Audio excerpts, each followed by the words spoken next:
എനിക്ക് പാണക്കാട് സാദിഖ് അലി തങ്ങളോടുള്ള ഇഷ്ടം ഇതാണ്. സാദിഖ് അലി തങ്ങൾ സുന്നി ആശയക്കാരനാണ്. അദ്ദേഹത്തിന് ഒരുപക്ഷെ സമസ്ത ആശയവുമായിരിക്കും പരമ്പരാഗതമായി ബന്ധമുള്ളത്. എന്നാൽ ആ ആശയത്തിനോട് ബന്ധമുള്ളപ്പോൾ തന്നെ ഉമ്മത്തിന്റെ ഒരു നേതൃസ്ഥാനം ഏറ്റെടുക്കാൻ, അത്തരം സ്ഥലങ്ങളിൽ പോയി ധൈര്യപൂർവ്വം നിൽക്കാൻ, ഇരിക്കാൻ, അവരോട് വർത്തമാനം പറയാൻ, അതിൽ ഭയമേതുമില്ലാതെ പെരുമാറാൻ കഴിയുന്നു എന്നതാണ് അദ്ദേഹത്തിന്റെ വ്യക്തിത്വത്തിന്റെ ഒരു വലിയ മഹത്വം. ഈ സ്വന്തം വിശ്വാസത്തിൽപ്പെട്ട മറ്റൊരുത്തനെ കൂടിയിരുത്താനോ അവിടെ പോയിരിക്കാനോ സാധ്യമല്ല എന്ന് പറയുന്ന കാലത്താണ് ഞാനൊരു ചിത്രം കണ്ടത്. ആ ചിത്രം ഈ വർഷത്തെ തന്നെ ആണെന്നാണ് ഞാൻ വിശ്വസിക്കുന്നത്. ഒരു ഇഫ്താർ സംഗമ വേദിയാണ്. ജമാഅത്ത് ഇസ്ലാമി ഹിന്ദ് കേരള എന്ന് പറഞ്ഞ് നടത്തിയ ഒരു ഇഫ്താർ സംഗമത്തിൽ എനിക്ക് തോന്നുന്നത് മുജാഹിദ് നേതാക്കളുണ്ട്, ജമാഅത്ത് ഇസ്ലാമി നേതാക്കളുണ്ട്, തബ്ലീഗ് ആശയക്കാരുണ്ടെന്ന് തോന്നുന്നു.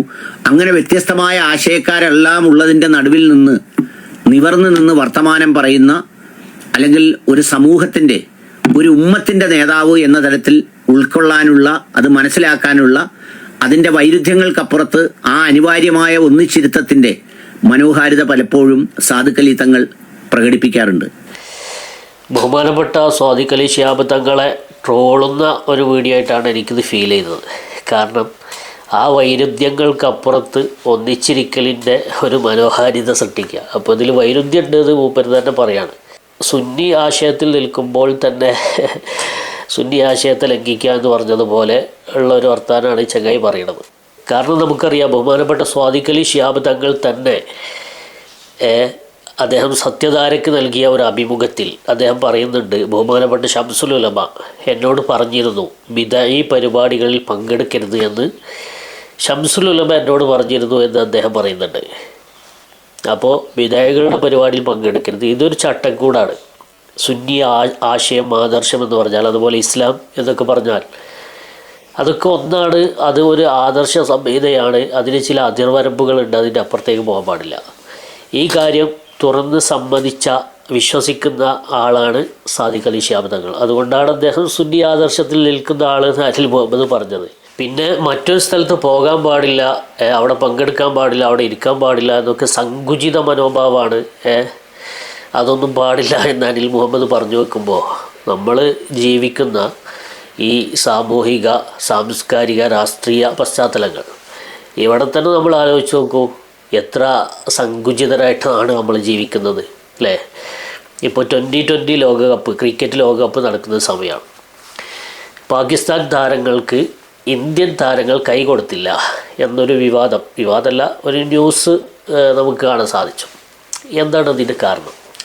നിരന്തരമായി ഇന്ത്യക്കെതിരെ ഭീകരാക്രമണങ്ങൾ നടത്താനും മറ്റുമൊക്കെ ചട്ടം കൂട്ടുന്ന പാകിസ്ഥാനുമായിട്ട് അകന്നു നിൽക്കുക എന്നുള്ള ഗവൺമെൻറ്റിൻ്റെ നിർദ്ദേശം ടീം മാനേജ്മെൻറ്റിന് ലഭിക്കുകയും, അങ്ങനെ ആ ടീം മാനേജ്മെൻ്റ് എടുത്ത ഒരു ഡിസിഷനാണ് ഈ സംഭവം.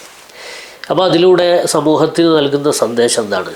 ഇത്തരം ഭീകരവാദികളുമായിട്ട് യാതൊരു നിലക്കും, അതായത് രാഷ്ട്രത്തെ ആക്രമിക്കാൻ നിൽക്കുന്ന ഈ രാഷ്ട്രത്തിൻ്റെ ശത്രുക്കളുമായിട്ട് യാതൊരു നിലക്കും ഒരു സോഫ്റ്റ് കോർണർ അവരോട് ജനങ്ങളുടെ മനസ്സിൽ ഉണ്ടായി പോകുന്നതിനെ ശ്രദ്ധിക്കാൻ വേണ്ടിയിട്ടാണ് രാജ്യം ഇങ്ങനെ, അല്ലെങ്കിൽ ഇന്ത്യയുടെ ഔദ്യോഗിക ക്രിക്കറ്റ് മാനേജ്മെൻറ്റ് ഇങ്ങനൊരു തീരുമാനം എടുത്തിട്ടുള്ളത്.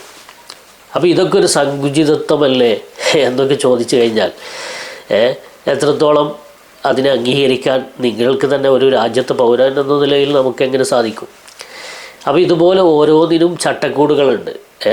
ബഹുമാനപ്പെട്ട സാദിഖ് അലി ശിഹാബ് തങ്ങൾ തന്നെ ഒരു പ്രസംഗത്തിൽ പറയുന്നുണ്ട്, ആരെങ്കിലും വിളിച്ചാൽ അങ്ങോട്ട് നമ്മളൊന്ന് ആലോചിച്ചിട്ട് വേണം പോകാൻ, എല്ലായിടത്തും പോകേണ്ടവരല്ല നമ്മളെന്ന് അദ്ദേഹത്തിൻ്റെ രാഷ്ട്രീയ പ്രഭാഷണത്തിൽ, അതായത് രാഷ്ട്രീയ മേഖലയിൽ ഇപ്പോൾ SDPIൻ്റെ വേദിയിലോ മറ്റോ ആരോ പങ്കെടുത്തതിനെ സംബന്ധിച്ചാണ് അദ്ദേഹം പറഞ്ഞത്.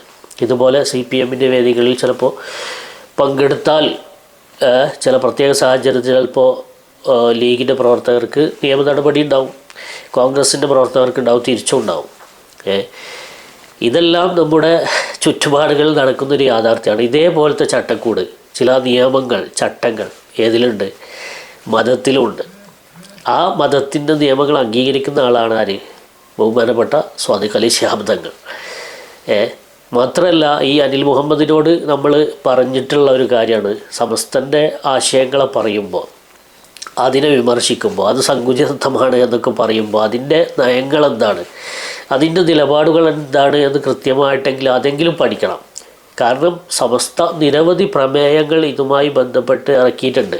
അത് ഈ സമസ്തയുടെ ആധുനിക പണ്ഡിതന്മാർ മാത്രമല്ല, സമസ്തയുടെ നയം അതാണ് എന്നത് മാത്രമല്ല, സമസ്ത ഉൾക്കൊള്ളുന്ന ആശയം ഉണ്ടല്ലോ, സുന്നി ആശയം, യഥാർത്ഥ ഋജുവായ ഇസ്ലാമിൻ്റെ ആദർശം, ആ ആദർശം ഇവിടെ പഠിപ്പിച്ച മഹാന്മാരായ പണ്ഡിതന്മാരാണ് അവരുടെ ഗ്രന്ഥങ്ങളിലൂടെ ഈ കാര്യം നമ്മെ പഠിപ്പിച്ചിട്ടുള്ളത്. ഈ കാര്യം ഓരോ കാലഘട്ടത്തിലും സമസ്ത അത് പ്രഖ്യാപിച്ചിട്ടുണ്ട്. ഏറ്റവും അവസാനമായിട്ട് സമസ്തയുടെ 100ാം വാർഷികത്തിൽ അതിൻ്റെ ഒരു പ്രമേയം തന്നെ ഇതായിരുന്നു. അതിനു മുമ്പ് കൂരിയാട് സമ്മേളനത്തിൽ ഇതേ പ്രമേയം അവതരിപ്പിക്കുന്നത് ആരാണ്? ദാറുൽ ഹുദയുടെ സെക്രട്ടറി യു ഷാഫി ഹാജിയാണ്. ആ പ്രസംഗം നിങ്ങൾ കണ്ടിട്ടുണ്ടാകും, എന്നാലും നിങ്ങൾ ആ പ്രമേയം ഒന്ന് കേട്ടു നോക്കുന്നു. മതനവീകരണവാദികളുടെ സംഘടനാ പരിപാടികളിലും ആദർശവേദികളിലും പങ്കെടുക്കരുതെന്നാണ് ആരംഭം മുതലേ സമസ്ത കേരള ജമിയത്തുൽ ഉലമായുടെ പ്രഖ്യാപിത നിലപാട്. മുസ്ലിം സംഘടനകൾക്കിടയിൽ ഐക്യശ്രമങ്ങൾ നടത്തുന്നതിന്റെ ഭാഗമായോ അല്ലാതെയോ മുജാഹിദ്, ജമാഅത്ത് പോലുള്ള പുത്തൻ ചിന്താഗതിക്കാരുടെ സംഘടനാ വേദികളിലും ആദർശ പരിപാടികളിലും പങ്കെടുക്കുന്നത് സമസ്തയുടെ ഹിതപര്യന്തമുള്ള നയനിലപാടുകൾക്ക് വിരുദ്ധമാണ്. സംഘടനാ തലത്തിലുള്ളവർക്ക് അത് അയോഗ്യതയായിരിക്കുന്നതുമാണ്. അപ്പോൾ ചില പ്രത്യേക സാഹചര്യത്തിൽ ബഹുമാനപ്പെട്ട സ്വാദിഖ് അലി ശിഹാബ് തങ്ങൾ അങ്ങനെ ആ പരിപാടിയിൽ ചിലപ്പോൾ പങ്കെടുത്തിട്ടുണ്ടാകും. ആ പങ്കെടുത്തതിൻ്റെ വിശദീകരണം നൽകേണ്ടത് സ്വാദിഖ് അലി ശിഹാബ് തങ്ങൾ തന്നെയാണ്. കാരണം അദ്ദേഹം പറഞ്ഞിട്ടുണ്ട് അങ്ങനത്തെ പരിപാടിയിൽ പങ്കെടുക്കാൻ പാടില്ല എന്ന് അദ്ദേഹം തന്നെ മുന്നേ പറഞ്ഞതാണ്. അദ്ദേഹം ആ കാര്യത്തിൽ അഭിമുഖം നൽകിയതാണ്. അപ്പോൾ ആ കാര്യത്തിൽ അദ്ദേഹത്തെ വിമർശിക്കാൻ നമ്മളെന്തായാലും അതിന് മാത്രം വലിയ പണ്ഡിതനൊന്നല്ല, പണ്ഡിതന്മാരല്ല എന്നെപ്പോലത്തെ ആളുകൾ. വിമർശിക്കുന്നവർ അതിന് യോഗ്യത ഉള്ളവർ വിമർശിക്കട്ടെ. എന്നാലും ഞാൻ ബഹുമാനപ്പെട്ട തങ്ങൾ പാപ്പയെ ബഹുമാനിച്ചുകൊണ്ട് തന്നെ ഈ ആശയം ഇങ്ങനെ തെറ്റിദ്ധരിപ്പിച്ച് അനിൽ മുഹമ്മദിനെ പോലുള്ള ആളുകൾ ജനങ്ങളിലേക്ക് വിളംബരം ചെയ്യുമ്പോൾ അത് ജനങ്ങൾ ഇതാണ് ഇസ്ലാമിൻ്റെ നിയമം എന്ന് തെറ്റിദ്ധരിക്കാനുള്ള സാധ്യത ഉണ്ട്. അപ്പോൾ അത് ഒന്ന് ജനങ്ങൾ ഉണർത്തുക എന്നുള്ളത് എന്നെ പോലത്തെ വളരെ താഴെ തട്ടിലുള്ള വളരെ അറിവ് കുറഞ്ഞ ആളുകൾ മുതൽ അതിൻ്റെ മുകളിലോട്ട് ഉള്ള പണ്ഡിതന്മാരുടെ മുഴുവൻ ബാധ്യതയാണ്. അല്ലെങ്കിൽ ആളുകൾ ഇതിൽ ഇൻഫ്ലുവൻസ് ആവാനുള്ള സാധ്യത ഉണ്ട്. അതുകൊണ്ടാണ് ഈ കാര്യങ്ങൾ ഇങ്ങനെ തുറന്നു പറയാൻ തയ്യാറാകുന്നത്. അല്ലാതെ ആരോടും നമുക്ക് ഒരു എതിർപ്പോ ശത്രുതയല്ല. ബഹുമാനപ്പെട്ട സയ്യിദന്മാർ, അവരിൽ വരുന്ന സല്ലാത്തുകളെ അള്ളാഹു താല അവർക്ക് പുറത്തു കൊടുക്കുമെന്നൊക്കെ മഹാന്മാരായ പണ്ഡിതന്മാർ രേഖപ്പെടുത്തിയിട്ടുണ്ട്. അവരുടെ ചെരുപ്പെടുക്കാൻ പോലും സാധാരണക്കാരായ നമ്മൾ യോഗ്യരല്ല. അപ്പോൾ ആ തങ്ങളെ വിമർശിക്കാതെ തന്നെ നമ്മൾ ഈ കാര്യങ്ങൾ ജനങ്ങളെ പറഞ്ഞ് മനസ്സിലാക്കി കൊടുക്കുക എന്നുള്ളത് ഓരോ ആളുകളുടെയും അറിവുള്ള ആളുകളുടെ ബാധ്യതയാണ്. അള്ളാഹു അനുഗ്രഹിക്കട്ടെ. ആമീൻ. അസ്സലാമു അലൈക്കും വറഹ്മത്തുള്ളാഹി.